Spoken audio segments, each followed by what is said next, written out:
Chairman George Garcia po ay ating istorbohin sa kanya napakaabalang trabaho this morning. Good morning po, Chairman George. Magandang umaga po, Sir Ted, at magandang umaga rin po, Ma'am DJ Chat sa mga kababayan natin. Magandang umaga po. Salamat na marami muli. Chairman George, nagbigay po kayo ng exemption para po sa 4Ps, AIX at TUPAD at AKAP dito po sa election ban na ito. Ano pong dahilan po ninyo, Chairman?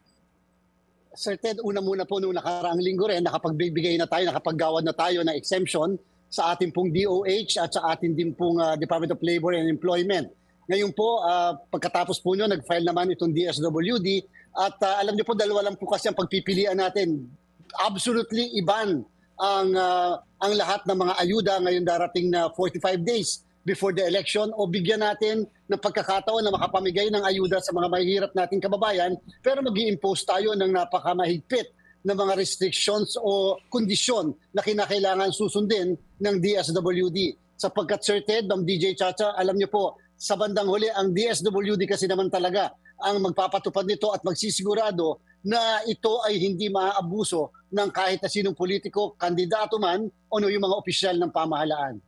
So, Chairman George, kaninyo, DSWD ho naman, no? In this case nga po yung under their yung programa nila. Tupad for DOLE, right? Okay. Tama so, po, Sir Ted. So, meron kayong guidelines. Anong basic po dito? Ano ang bawal po, sir, dito po sa inyong pagbibigay ng exemption pero may kondisyon? Ano po ito? Personally po, ang ating nilagay, sinulat ko handwritten. Number one, strictly kinakailangan ma-observe ng DSWD. Una, absolutely no politician o kaya naman kandidato present during the distribution ng mga ayuda in whatever form, name o kung ano man po ang designation niyan. Number two, sabi po kasi ng kalihim ng ang ating sekretary ng DSWD na meron silang ginagawa na guidelines na striktong ipapatupad ang pagdidistribute ng mga ayuda na to. Gusto po namin mag-submit sila sa amin ng guidelines na yan. At number three, dapat strictly observe ang implementasyon ng guidelines na yan, hindi lamang ng DSWD, ng personnel, officials nito, kung hindi mga partners po niya. Anytime, Sir Ted, ito po ay warning, anytime, pwede namin i-withdraw ang exemption na yan na ibinigay namin sa DSWD. And take note din po, yung initial po kasi nilang pina-approve sa amin o yung hininga na exemption ay parang napakaliit na amount lang. When it comes to AKAP, Sir Ted, parang 844 million. Doon po sa AIX, more or less, yan po ay 6 billion. Pero yung AKAP na laging pinag-initan at laging contentious, yan po medyo 844 million lamang. Ibig sabihin, nangangahulugan, sure tayo na meron pang susunod na request for exemption. Kaya ang sa amin, kinakailangan ayusin nila yung distribution dito sa 844 bago kami makapagbigay muli ng dagdag na exemption dun sa iba pang isusunod nilang i-request. Okay, so ang sinasabi po dito, ang violation lang dito po sa sinasabi pong exemption na ito ay kapag meron ng pagginamit sa politika. Ano po, pag ginamit nga, may papel dito na anumang mga markings o presensya noong kandidato. Tama po, Chairman? Tama po, Sir Ted, sapagkat sa bandang huli po, ang pulisiya at papaano ito i-distribute ay nasa DSWD. Okay, sige. So, ano po ang penalty dito? Opo, tsaka na muna yung kandidato. Penalty po sa DSWD kung sila pumayag na mangyari po yung pinagbabawal na iyon. Nung isang araw lang sa pakikipagtalakayan natin sa mismong opisyal ng DSWD magmula sa kalihim at mga subordinates niya, maliwanag na maliwanag, in-emphasize natin, election offense po kasi yan, Sir Ted. 1 hanggang 6 na taon na pagkakakulong, hindi pa kasama dyan yung administrative liability ng mga opisyal ng pamahalaan na magkakamali at hindi susunod sa patakaran na nilagay po natin doon sa ginawad natin na exemption. Administrative liability noong tauhan ng DSWD o sino man taong gobyerno na nagpahintulot nito? Tama po, Sir Ted. At yung po yung sinasabi natin, naniniwala naman po tayo ng mga professional lahat. Yung ating mga social worker, yan po ay may mga lisensya at hindi nila papayagan na magkamali at madungisan itong mismong magandang proyekto po na ito. Pero at the same time, siyempre in-emphasize din po natin sa mga opisyalis mismo ng departamento na dapat naman protektahan nila yung mismong programa na ito na again, Ito po ay 45 days lang naman yung prohibition at yung exemption na ginawad natin. At sana po yung sa 45 days na yan, maipakita nila na magiging maayos naman itong kanilang magiging distribution. Administrative penalty, sino ho ang maghahain nun kontra doon sa empleyado ng gobyerno? Kahit po kami, Sir Ted, pwede po kami mismo at yung criminal liability din, Sir Ted, kami rin po yun. Election offense po yan eh. Abuse of state resources kung sakasakali at therefore yan po ay nakalagay mismo sa ating Omnibus Election Code. So yung pong taga-DSWD o taong gobyerno, hindi siya kandidato ha? Opo, meron siyang criminal liability rin. Yes po, Sir Okay, Ted, and sige. administrative Opo. liability. Okay. Yung kandidato po naman, opo, regardless po sa posisyon na tatakbuhan, ano po ang kanyang kakaharapin? Sir Ted, napatunayan na namin itong nakaraan. Nagtanggal kami ng mga governors at mga mayors dahil sa maling paggamit ng pondo ng sambayanan, lalo na ng mga local governments. And therefore, ito po ay ground for disqualification. At the same time, ito rin po ay isang election offense para po naman doon sa mga kandidato rin. And so, ito po yung warning muli sa kanila na wag po nila kami susubukan sa bagay na ito. Okay. Chairman, kailan po magsisimula yung ban? Ito po, base sa ating Omnibus Election Code, ay 45 days before the election. Kasama po din dyan, Sir Ted, ang public works ban eh. So, ayan po ay 45 days before the election. So, sa usapin po ng 45 days na iyan, kailan po ang petsa niyan? Kung May 12 po ang ating halalan, ito ho ba'y campaign period for national? That's party list, 45 days, that's February po ba ito? Hindi po. Pagka po 45 days, Sir Ted, dyan po ay technically parang local start po ng local campaign. Yan po ay magsisimula sa March 28.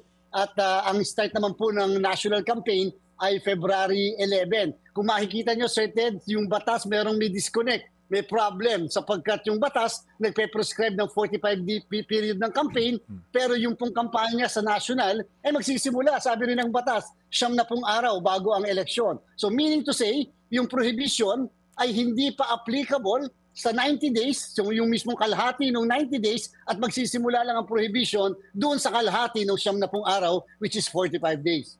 So March 28 pa ang simula ng ban para po dito sa paggamit ng mga ayudang ito sa pamumulitika? Yes po, Sir Ted. Okay. Yan po yung nakalagay sa ating batas. Pero Chairman, with all due respect, talaga bang hindi makapaghihintay ng 45 days itong mga taong ito? Ano ba ang problema kung nag-ban na lang kayo sa loob ng 45 days? Siguro ho naman, di ba? Ganun ba talaga ito? Itong akap na ito, kaimportante na kasi maaari ka siguro, yung 4Ps tuloy-tuloy lang po iyon kasi it's an ongoing program. I mean, logically, di ba? Maaari sabihin natin, yung AX, pwede siguro kasi nga in crisis, namatayan, etc. Pero yung akap, ano ba ang logic doon? Ba't di sila makapaghihintay ng 45 days man lamang? Ano po ang inyong wisdom doon, Chairman? Apo. Ako, Sir Ted, I absolutely agree sa'yo. Sana nga po yung batas natin, hindi lang yung 45 days, dapat po pagsimula na sila ay kandidato na, national man at saka siyempre sa local. Kasi technically, para mangyayari, yung mako-cover lang talaga yung mga local candidates. Pero merong national candidates, hindi mako-cover dahil lang doon sa gray area na yon ng batas. Wala naman po kami magawa, Sir Ted. Siyempre, ang COMELEC ay tagapagpatupad lamang ng batas. Siguro nga sa bandang huli, sa executive side, sa executive department, yung paglilimit nito dahil nga sa kami naman, limitado lang din ang pwede namin gawin under our jurisdiction. Hindi po. I mean, under your jurisdiction, di ba, kinakailangan humingi ng exemption sa inyo ang government agency sa pagpapatupad po ng mga programa, whether infrastructure yan, very important po, no? Kung yan talaga yung napaka-importanting proyekto po na kapakinabangan ng taong bayan or programang ayuda. So kung meron naman kayong puder na hindi pagbigyan yung hinihingi ng DSWD, di ba? Okay, sige. So ako halimbawa, sige, Mr. Rex Gatchalian, bigyan ko sa iyo yung 4Ps. Okay, yung AX, yung AKAP nyo nang isama yan, hindi exempted yan. Bakit po? Who decided na lahat sila exempted na? Kayo ho ba yung chairman o ang commission? Opo, Sir Ted, ang una po muna, ang talagang nakalagay kasi sa batas lang, ang prohibition ay during the 45-day period before the election. So meaning to say, ang COMELEC ay hindi pwedeng mag-extend ng prohibition beyond Opo. the 45-day period. Okay, so number 2 naman, nasa akin po yung authority dahil binigyan po ako ng en banc resolution to decide whether to grant absolutely or to grant on a limited sense yung mismo or to ban absolutely yung mga social services na yan na nakalagay mismo sa request sa atin ng DSWD. Katulad po halimbawa, Sir Ted, noong AIX, ang en banc mismo nagdesisyon po kami na ang AIX ay absolutely prohibited 10 days before the election. Yung po kasi, ito po kasing AKAP, Sir Ted, ay bagong programa, bagong proyekto. Wala pa ito dati. Pero yung AIX nandito na sa atin dati kahit nung nakarang eleksyon. Kaya po ito ay ban absolutely 10 days before the election. Yung AKAP, pinag-iisipan pa po namin yan sa kasalukuyan. So yung AIX po, may ban na ito 10 days before May 12? Yes, Sir Ted. Bawal na bawal po ang distribution. Okay. Kahit pa nag-issue tayo ng exemption, ang exemption will not cover the 10-day period before the election. Yung AKAP, wala pang desisyon doon? Wala pa po kasi nga po, hinintay din namin yung approval ng budget dahil nung po nag-request naman yung DSWD, hinintay pa rin nila yung budget, baka nga kasi biglang tanggalin. So ano naman ang hihingi nila exemption sa atin? At the same time, ano naman yung aming absolutely prohibit kung wala naman palang ganung programa sa national budget. Pero ngayon po kasi sa laman ng balita, parang ang dating nga po, yung AKAP kasama sa mga binigyan ng exemption until election day. So sa ngayon, yun ang kanyang estado. Until election day. Yes po. Okay, sige. So going back to my Yes, po, going back to my question po, Chairman, I hope you don't mind me engaging you on this issue. Kayo ang binigyan ng poder ng komisyon to decide on this matter. So ulitin ko lang, bakit ho ba pumayag kayo na ma-exempt itong AKAP hindi naman siya matter of life and death? Kasi kung babasahin mo yung kanyang mismong yung guidelines muna, itong original ng DSWD at pinahigpit ngayon siguro po na guidelines, ito po ay hindi naman po ikamamatay ng Pilipino kung hindi siya makatanggap nito. Ano ba logic talaga dito? Ano po ang inyong logic? Ba't nyo pinagbigyan itong AKAP? Pero Sir Ted, tungkol doon sa logic muna, tungkol sa programa, kung ano ba ang kadahilanan, talagang dapat ang sumagot niya ng DSWD kung bakit may ganyang programa. Sa part po ng komisyon, una, respeto natin po yung mismong poder, katungkulan ng DSWD bilang ahensyang tagapagpatupad po nito. Hindi para i-replace ng COMELEC yung aming pong desisyon, diskresyon, doon sa diskresyon ng DSWD. Kung paano yan mapapatupad ng tama, kinakailangan si DSWD ngayon ang ating sisingilin sa bagay na yan. At siyempre yung katulad po namin sa komisyon, binigyan kami ng sitwasyon o absolutely ban, hindi natin pagbibigyan sa 45 araw o pagbigyan natin pero meron tayong mga i-implement na kondisyon. So more or less doon na lang po tayo pumunta sa may bibigay tayong kondisyon upang hindi naman po maka-apekto sa mga kababayan din natin na nangangailangan, Sir Ted. Kasi nga yung pagdidesisyon kung sino nangangailangan o hindi, talaga naman pong aaminin natin wala po kaming poder doon o wala kaming diskresyon.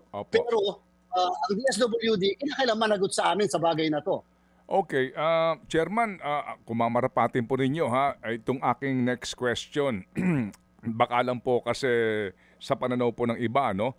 Ang akin po naman dito, nagpapasintabi ako. Chairman, hindi kaya kayo kinausap dito ng ilang mga mambabatas at may kasamang banta na pag hindi ka pumayag, pa-i-impeach ka, guguluhin ang buhay mo? Ay, wala po. At Diyos ang aking saksi, Sir Ted, wala pong kumakausap sa akin, sa kanila, sa kahit na. Ako po ay nakipag-usap kay Secretary Rex Gatchalian at yung buong pamunuan ng DSWD sapagkat gusto ko pong ipahayag sa kanila yung sentimiento ng Commission on Elections na sabi ko po, Sir Ted, sa katotohanan lang, hindi po magiging balakid naman ng COMELEC para naman po sa pagtulong sa mga kababayan natin na mga may hirap. Talaga naman pong tayo naman ay sama-sama sa bagay na yan, sa adhikain na yan. Pero sinasabi rin natin na ayaw namin masisi rin na kapag ka naman biglang hindi kami namigay o nagpabigay, ay bigla na lang tayong taatakihin ng ating mga kababayan. Kaya naman, balancing of interest, again, ang responsibilidad ngayon nasa DSWD, sa kanila ngayon mga kamay nakadepende yan, Pero kami po ay magmamatsyag, kami po ay tatanggap ng mga reklamo, kami po ay tatanggap ng mga komento, obserbasyon at anytime, Sir Ted, anytime before the 45-day period, pwede po namin withdrawin yung binigay namin exemption sapagkat nakita namin hindi pala maayos yung guidelines na ipapatupad nyo. Number 2, yung sinabi natin walang distribution, absolutely, na merong politiko o kandidato hindi masusunod, sorry na lang, we can always withdraw that exemption. Okay, ano po ang mga kinakailangang ebidensya na maaari pong magbigay sa komisyon ng motu proprio? Pwede ba ito motu proprio sa inyo pong komisyon na imbestigahan itong paggamit po sa mga programang ito sa pamumulitika? Ay opo, ako po yung DSWD halimbawa, hindi ko naman po gustong tapakan ng kanilang diskresyon. Kung ako po sa mga distribution nila, halimbawa, total na bawat bayan po yan, ako po iimbitahan ko ang local COMELEC namin upang ang local COMELEC mismo ang makasaksi na walang politiko during the distribution habang tumatanggap yung mga kababayan natin. At least pagpapakita yan ng good faith, at least masasabi natin, Sir Ted, na at nasaksihan mismo ng taga-COMELEC na wala namang talagang nasunod yung mga patakaran na nakalagay mismo doon sa exemption na na-issue po natin. Okay, sige po. So Chairman, ano lang dito, paalala, kasi itong DSWD, mga programa, tupad, DOLE, national ito eh. Yung pong mga LGUs, may kanya-kanya rin sila na mga ganito pong ayude. Ano po ang inyong babala po sa kanila?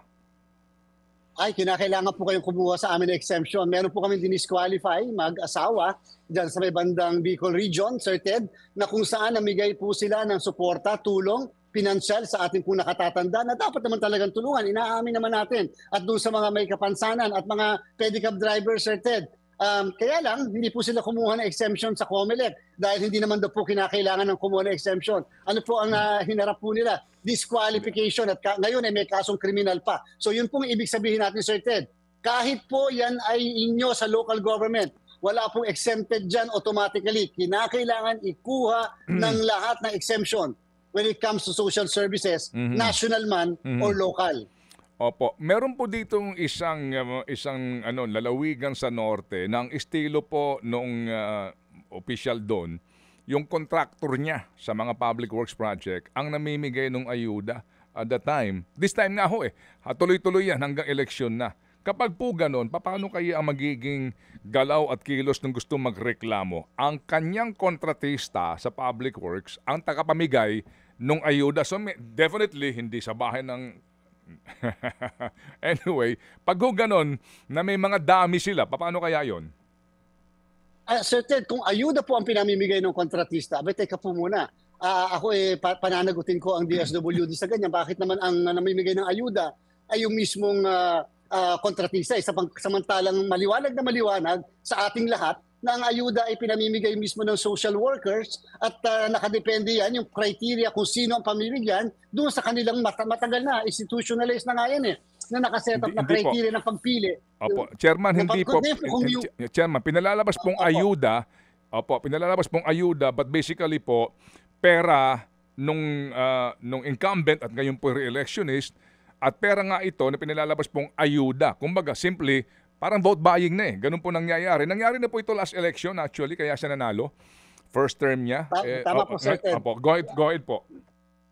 Papunta po talaga ako doon. At sabi ko nga po, kung yan naman ay galing sa kanyang bulsa, pinapalabas lang na saan namimigay nito. Pero in reality, yan ay yan yung porsyento ng mismong politiko. Vote buying po yan.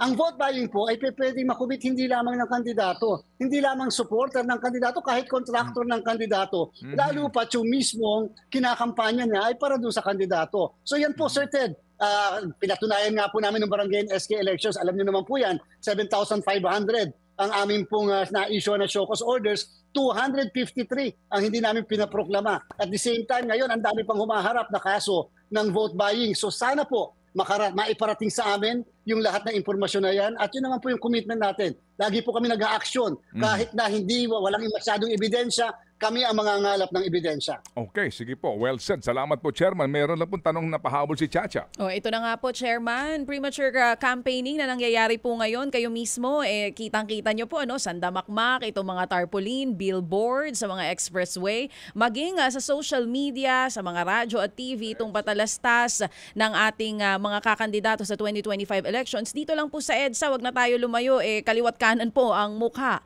nitong mga tatakbo. Wala na po ba talagang magagawa ang COMELEC dito? Talaga pong sadyang kahit po ako personally medyo disappointed ako at sabi ko nga tiba po ng mga nakakara, sabi ko hinay-hinay naman sa mga kandidato, medyo konting pagtitimpi. Kaya lang po talagang yung gray area na yan ng ating batas nakakailanganin ng pagbabago, pagsususog ng pagbabago sa batas na nagsasabing sila ay hindi pa kandidato, aspirants lang sila at darating pa lang ang pagiging kandidato nila sa February 11 sa national position at March 28 sa local position. So ibig sabihin malaking problema po ito. Sabi ko nga po nasisisi ang COMELEC pero paano po magagawa namin ang batas natin, yung Section 14 ng Republic Act 9369, Automated Election Law, ay nagsasabing talagang kandidato lang sila sa unang araw ng campaign period. And therefore, sabi po ng Korte Suprema, sa kaso ng Piñera versus COMELEC, wala daw pong premature campaigning. Yan po yung nakita nilang butas. Wala pa po kaming kapangyarihan. Sir Ted, Ma'am DJ, in fact, papasok lang ang kapangyarihan ng COMELEC yung election period. Pagdating ng Enero 12, sa susunod na linggo pa lang. Ngayon po, wala po kaming power pa under the Omnibus Election Code. Yun, hindi mo nga pwedeng pilitin sila chairman dyan dahil hindi naman sila, di ba? Hindi sila susunod sa batas kasi umabot na ng Supreme Court yan. Anyway, so Chairman, ito po lamang ang ating pong simula ng ating ugnayan habang papalapit na pong halalan. Chairman, kami po'y laging mangi-istorbo sa inyo. May tanong lang po dito, itong isa naming viewer po, kung mamarapatin nyo, Chairman. Chairman, kung kayo po ay dumadaan sa mga highway o maging sa EDSA at nakikita nyo po, ang lalaki po ng itong mga billboard ng mga kandidatong ito, kayo ho mismo personally, iboboto nyo ba sila? Ay, ako po para sa akin, ako po personally, hindi po, pasensyahan na po dahil para sa akin, kahit pasabihin na natin Sir Ted na pinapayagan yan at allowed naman yan, sabi ko nga po konting pagtitimpi dahil hindi naman lahat ay nagugustuhan yung mga asal at ugali natin. Sa akin pong palagay, kasi Sir Ted, 90 araw po ay mahaba na at ang 45 araw din naman ay mahaba na. Total naman may social media naman ngayon bilang paraan din ng pangangampanya. Alam niyo po, baka mag-cause pa yan ng aksidente yung pagkakalalaki po nating mga materials. But the same, this is a free country, that is what the law provides, so be it. Ang sa akin lang po, personal ko lang po yon na opinion. Okay, so Chairman George, mabuhay po. Salamat na marami at muli kaming tatawag para mang-istorbo, Chairman, ha? Maraming salamat po, Sir Ted. Ang DJ Chacha, mabuhay po kayo. Thank you, Chairman George Garcia, COMELEC.